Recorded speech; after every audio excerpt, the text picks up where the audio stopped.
Yeah. Alright, kom ons bid, let's pray. Lord, we want to come into your presence this morning and we want to thank you for your goodness, grace, your mercy and your protection that we received from you.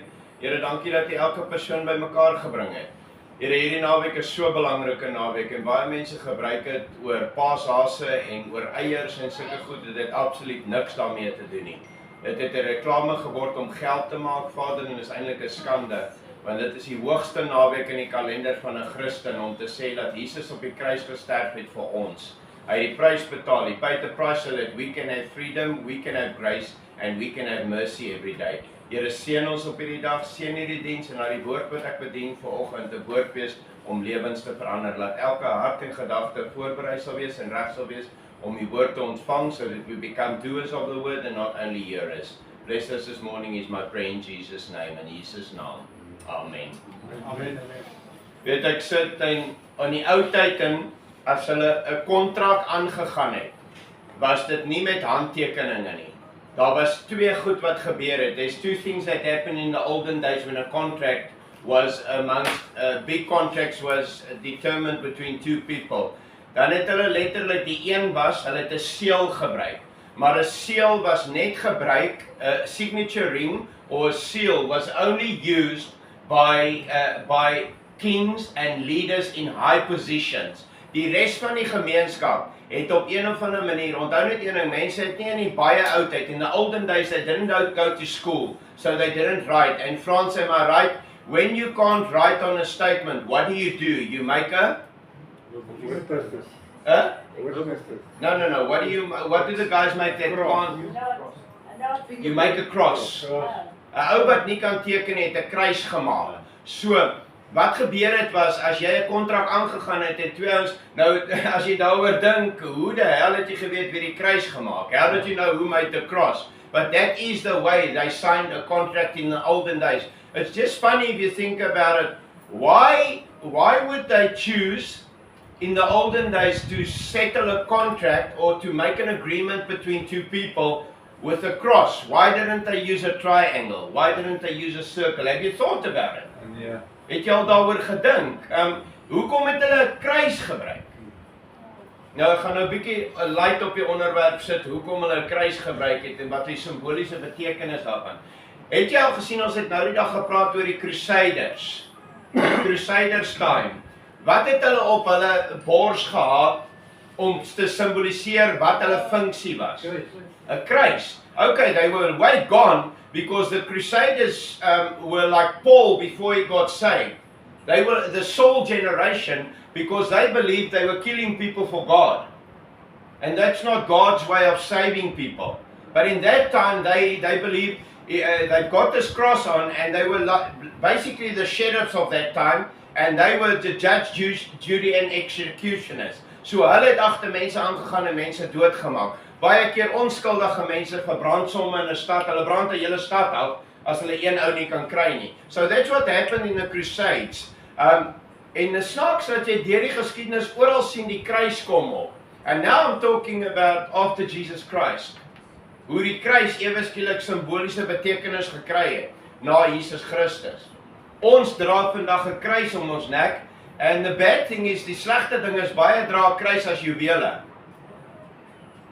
Take it off, because it's got more significant and important meaning. Dit het baie belangriker betekenis. Die kruis sê, ek het 'n kontrak aangegaan met Christus. En hy het die ultimate prys betaal en hulle het hom op 'n wat gesit? 'n Kruis. Nou gaan ek gou vir jou verduidelik wat daar gebeur het. Jy sien, die belangrikste dag van hierdie naweek is nie vandag nie. It's not the crucifixion. It is the day they went to the tomb and they saw there's nobody in that tomb. Why? Resurrection. Exactly. Jesus was resurrected to show us, if you make a contract with me, you will never die. I'm killing death once and for all. I'm making a contract with you. I paid on the cross so that you don't have to do it ever again. And I made a contract with God. But something more significant happened when he was crucified on that cross. and the symbolism of the cross is amazing. Onthou net een ding, Jesus is in die tuin van Gethsemane, he's in the Garden of Gethsemane, and if you're going through tough times, if you went through trials, is there anybody here that hasn't gone through tough times? That hasn't had challenges? That hasn't had a difficulty in this life? Everybody has. So Jesus came to show us something. He said these words, as dit met my gebeur het, sal dit met julle gebeur. So jy gaan moeilikheid hê. Gaan jy mense vir die res van jou lewe hê wat skinder van jou? Ja. Are you going to have people that are backbiters and backstabbers in your life? Ja. Sometimes it's even in your own family. It's hard so, but it is. Wie steek die mes die diepste in? Die een wat die naaste is. Die Bybel waarsku ons, wees ewen versigtig vir familie. Onthou hier, daar was 'n saying, Stefan het altyd iets opgesit oor daai movie wat het gemaak wat iets beteken oor familie, maar in Vin Diesel se movie praat dit ook oor La Familia, oor familie. En die hartseerste van die saak is reg deur die lewe met Jesus in die tuin van Gethsemane, wie het hom in sy rug gesteek? Sy eie chommies, sy beste vriende, his best buddies, ran away and even said they disowned him by saying, ons ken nie die ou nie, ons weet nie wie hy is nie. Wie word die grootste ou wat die kerk lei? Die ou wat 3 keer gesê het, ek ken nie vir Jesus Christus nie. Wat 3 jaar lank saam met hom geloop het. So hierdie goed gaan gebeur. You know what, we have to learn to acknowledge that the Bible warned us 2,000 years ago, this stuff is going to happen. So Jesus kom wys 'n voorbeeld, he comes and shows an example of what is going to happen to us. So as die moeilike tye kom, hoe hanteer jy dit? How do you handle it? Because you can either be a Judas Iscariot committing suicide after he realized that he messed up, or you can be a Peter that stands up and becomes an important person in God's life. That makes a difference for the Lord. So, Jesus gaan op die kruis. Nou, jy moet een ding verstaan, daar's een ding wat gebeur het met die kruis. Jesus word gekruisig op een manier. So. Sy liggaam het letterlik 'n kruis gevorm, toe hulle die spykers deur die hout slaan, to blend die bloed met die hout. So daai kruis en Jesus het een geword met sy bloed. So sê my gou enige iets. Ons het laas gepraat oor die ou wat Jesus in die sy gesteek het. The guy who stabbed Jesus with a spear in the side when the blood and water came out. That guy was healed and his statement was, that is truly the Son of God. Dis waarlik die seun van God. So Jesus se bloed raak aan hierdie ou en ewe skielik convert hy. Ergens het Jesus se bloed aan jou geraak en jy convert. Jy sien die moeilikheid het nie opgehou nie, maar die simboliek van die kruis is, waarin was die kruis geplant? In the ground. Who created the ground? God. Why was the ground cursed? Hoekom was daar vloek op die grond in die tuin van Eden? Oor? Sonde. Sonde. Why did Jesus die on the cross? Om sonde weg te was. To make us a new creation, om ons 'n nuwe mens te maak. Jesus word letterlik as 'n kruis op 'n kruis gesit, om die plaasvervanger vir die hout te word. Om te sê, soos ek gekruisig word, herenig, die voete wys op grond toe en word in die hout word in die grond ingeplant om te sê, God, weet jy wat, ek vat wat vervuil is deur die mens se sonde en ek maak dit deur my seun nuut. Nadat Jesus opstaan, waarna toe gaan hy? Na sy Pa toe. So al wat God op die soos in die ou dae toe die kruis 'n simbool was van alles herenig met God, om saam met God nou 'n nuwe covenant te maak, om 'n kontrak te maak. Dis presies wat gebeur het met die kruis. Jesus word aan hom vasgeslaan, sy bloed word gestort, hy word die plaasvervanger vir die kruis, om te sê, as jy my aanneem, gee ek jou 'n nuwe lewe, saam met my Pa eendag.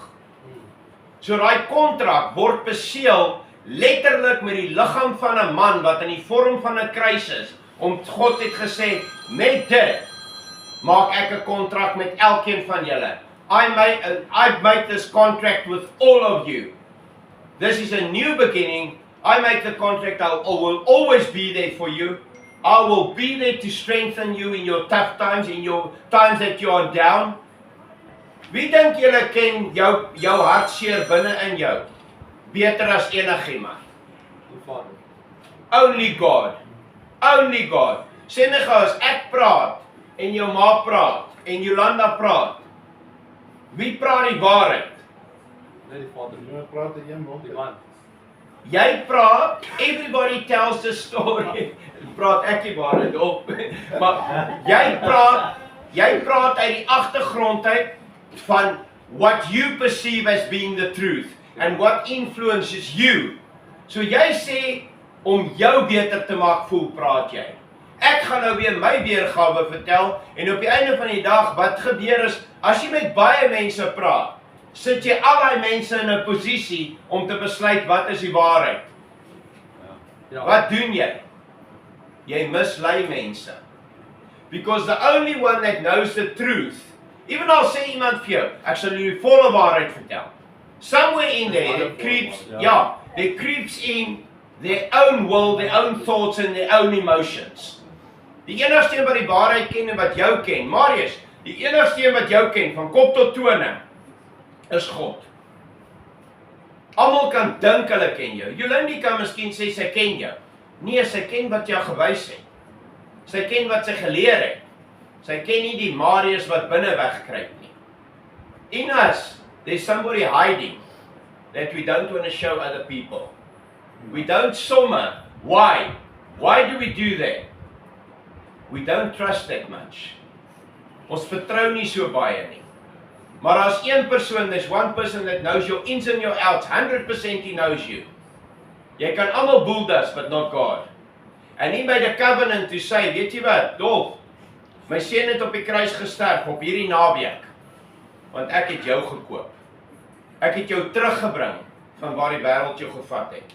JJ, my seun het op die kruis gesterf om vir jou te sê, ek het 'n kontrak aangegaan met my pa, dat ek jou terug wil hê en eendag saam met my wil hê. So niemand gaan verlore nie. Luister mooi. God paid the price through Jesus Christ. But you still make the choice. Do you accept the agreement or not? Jy maak nog die keuse. Ontvang jy daai kontrak of nie? People going to hell. Nobody's going to die ever. Niemand gaan ooit doodgaan nie. You are going to transfer from one place to the other. If you blow out your last breath, like Jesus Christ, you will stand up because that contract is sealed in His blood. Jy gaan opstaan en dan gaan jy of hemel of hel toe. The choice is yours. Tell me something. Do you think there's anything in your life wat jou kan weghou van die hemel af? Enige sonde kan dit jou weghou van die hemel af en van God af? No. Jesus paid the price. Al wat jy moet doen, onthou net om sonde te bely. 1 Johannes 1:9, 1 John 1:9 says, if you confess your sins, I am true and just to forgive you of your sins, to remove it as far as the east from the west. So as God vergewe, dan sê hy nie, maar nie. God doesn't do that. People do that. As jy iemand seermaak, wat doen hulle? Maak terug. Jy het dit laas week gedoen. Ek vra die volgende vraag. Marius, imagine God doen dit met ons. Dink jy nie ons sal besig wees nie om te verduidelik nie? As God sê ja, maar jy het dit nou gedoen. Weet jy wie weet wat jy skelm doen? God. Imagine God kom in hierdie conversation in. Dis wat God nie doen nie. Hy verneder niemand nie. Hoekom verneder mense mekaar? Ons het geen reg nie, ons speel God. Imagine God loop nou hier in. En hy sê, Frans, ek wil bietjie praat oor wat jy vanoggend gedoen het. Ek sê nie, jy het iets gedoen nie, hoor, moenie koerante toe gaan nie. Maar, and God says, Frans, I want to talk to you about what you did last night. Hoe gaan jy voel? Hoe voel iemand wat uitgevang word as hy nonsens aan jou? Voel hy trots? As jy uitgevind is, voel jy trots? What do you boys, if you get caught doing something wrong and dad finds it out, and he says, why did you do it? How do you feel? First of all, you should be bloody scared if you're my child. Because I'll beat you. If you break my rules, I'll beat you. I'll send you to meet Jesus. Make another one that looks just like you. So op die einde van die dag, as God hier moet inloop en hy begin almal van ons aanvat en sê wat jy net die laaste week verkeerd gedoen het. Hoe gaan jy voel? Verstaan julle hoekom God die kontrak aangegaan het op die kruis? And I'm finishing off with this. So that Jesus can become the pure, true intercessor. Sodat God, Marius, jy sal hierdie verstaan. Nou okay, baie prokkenosters gaan hel toe. Ek hoop jy is een van hulle nie seën, ek glo nie so nie, ek ken jou daarom. Maar sodat Jesus, as God sien jy doen iets verkeerd, dan sê Jesus, wow pa, ek het dood gegaan vir hom, gee kans. Ek het dood gegaan vir haar, gee kans. Hy kleer nie 'n storie in nie, want God en Jesus ken die waarheid. Ja. So hulle bespreek die waarheid oor jou. En Jesus sê, wow, ek weet hoe my kind voel, gee kans. I know how my son or daughter feels, give them a chance, they'll fix it.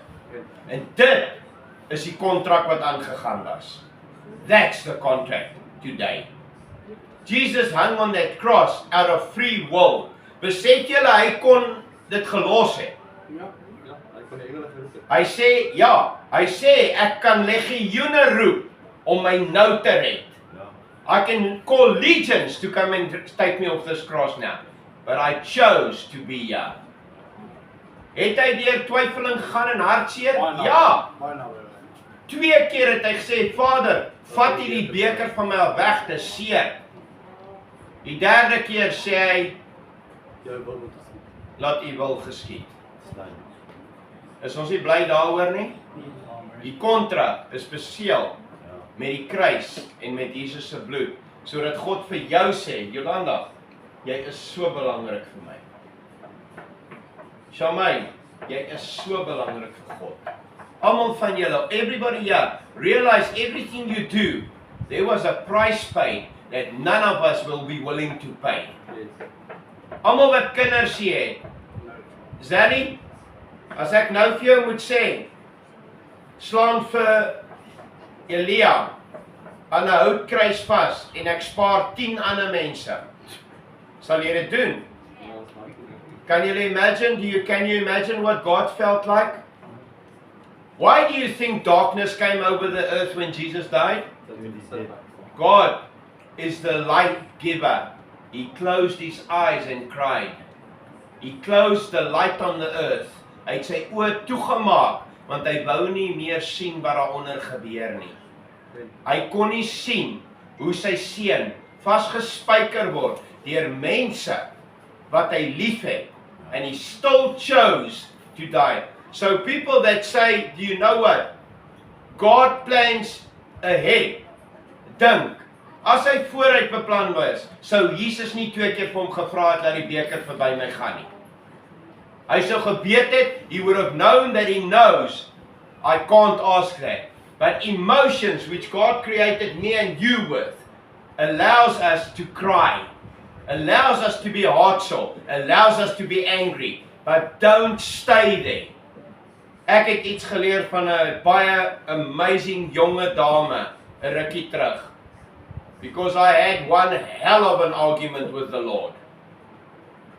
And that young lady actually gave me a hiding in one conversation saying, God knows best. I know the truth, but I had to be reminded of the truth. I want to remind you all today, there was an amazing price paid for you. You're not cheap.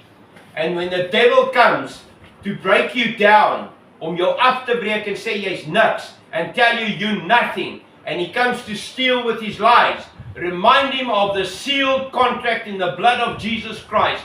You are victorious. You will not become a Judas Iscariot, commit suicide. You will become a Peter that becomes the church. You will become a Paul that becomes the writer of 2/3 of the New Testament. You will become a leader, a great man or woman of God.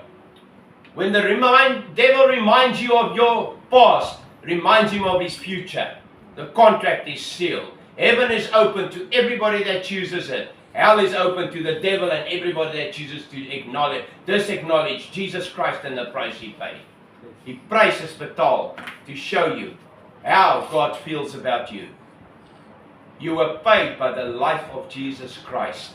So if the devil wants to break your joy, if you want to break your life, chase the dog away that he is. Don't acknowledge him. Don't discuss it with him. The thing is stupid. And he's trying to act clever. He's blowing his last breath out to steal people to hell.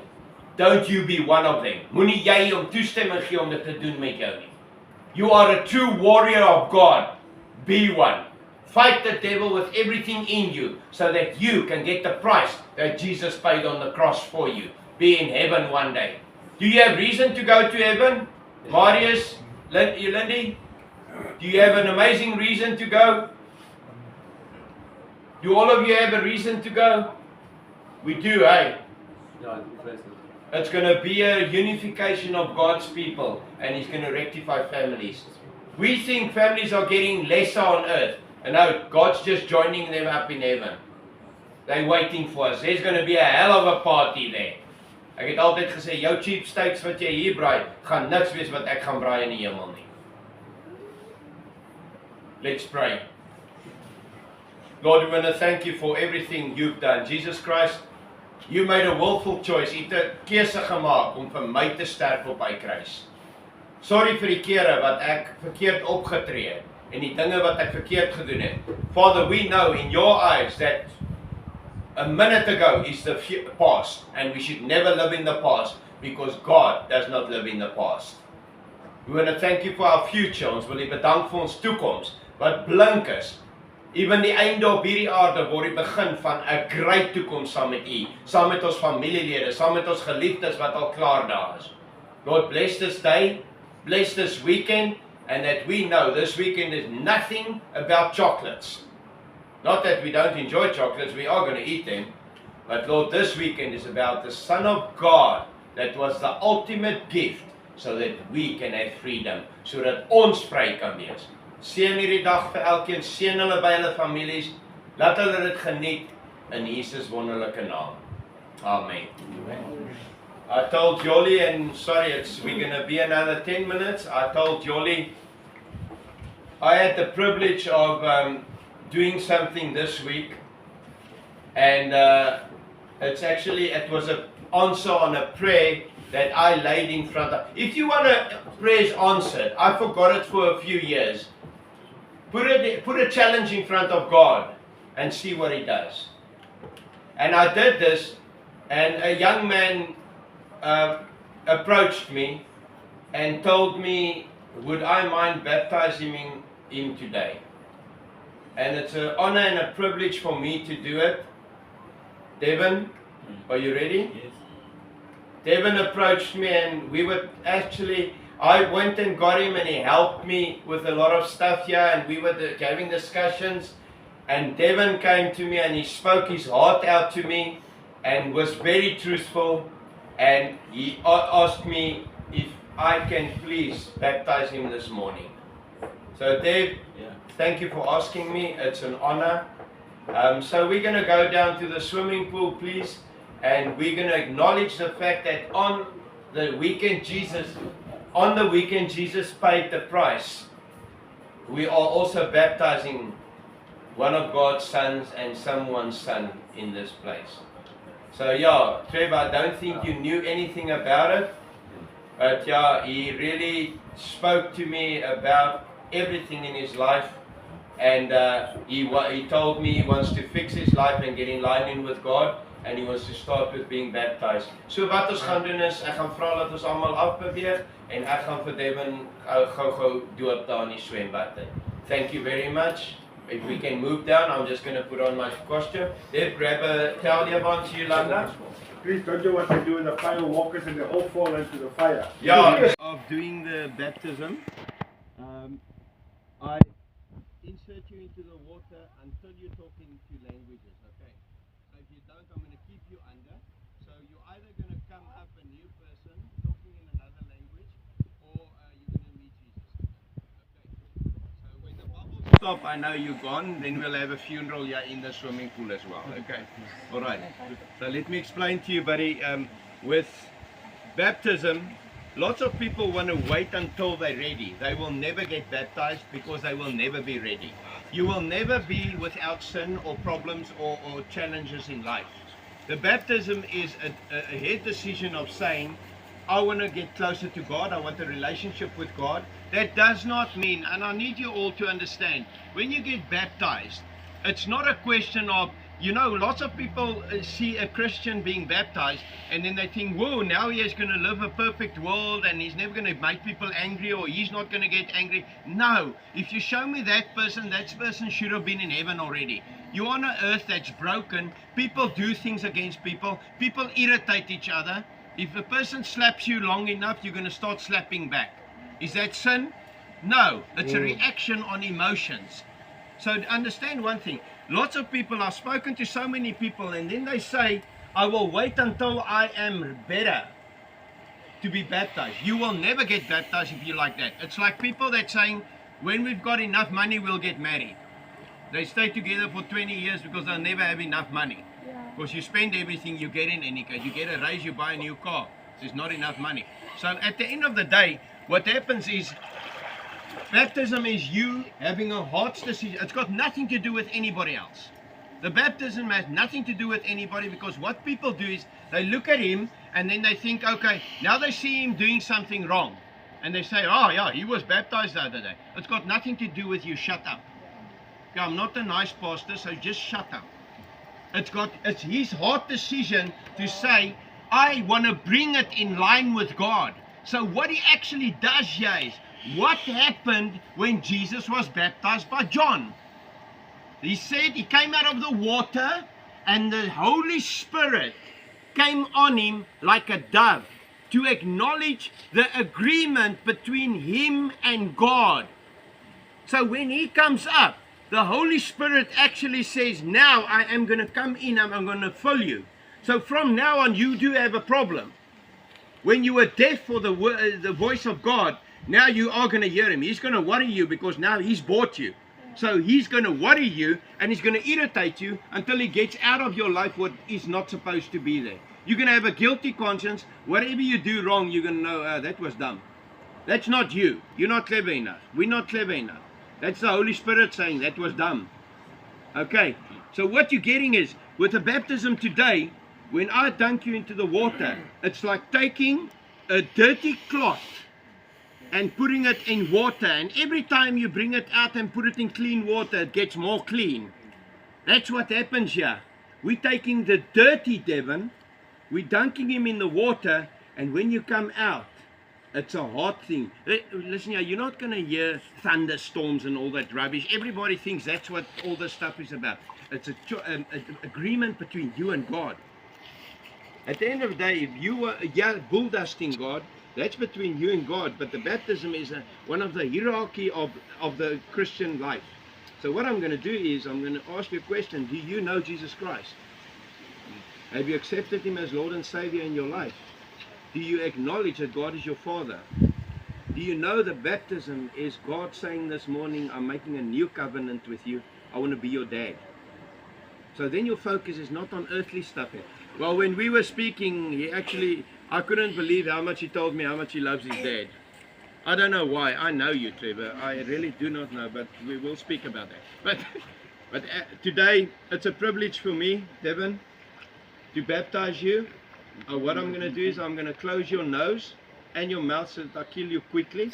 And then you lean back and don't jump up. I will not drown you, I promise you. If I do, you are going to be where everybody wants to be in heaven, okay? So you just fall back, I'll bring you up again. If I don't bring you up, go there. Okay, so I'm going to baptize you in the name of the Father. No, leave your nose, I'll do it. You want to save your life, I want to kill it. I'll baptize you in the name of the Father and of the Son, Jesus Christ, and of the Holy Spirit.